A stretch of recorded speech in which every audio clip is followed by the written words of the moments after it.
आमदार रोहित पवारांनी सत्ताधाऱ्यांवर टीका केली। शिवसेना भाजप नळावरच्या भांडणाप्रमाणे भांडतात। आम्ही काही ठिकाणी वेगळे लढत जरी असलो तरी वातावरण चांगलं आहे आणि परिवर्तन अटळ आहे। राज्यात कायदा सुव्यवस्थेची परिस्थिती अत्यंत बिकट असल्याचं देखील रोहित पवार म्हणाले।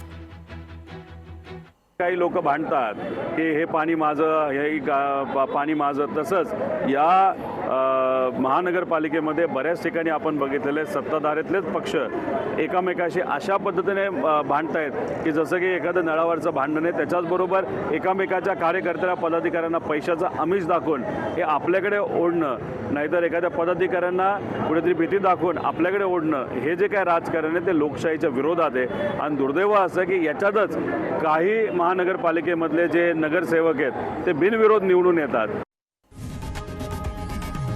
लोकशाही मराठी ऐका, पहा, जागरूक रहा।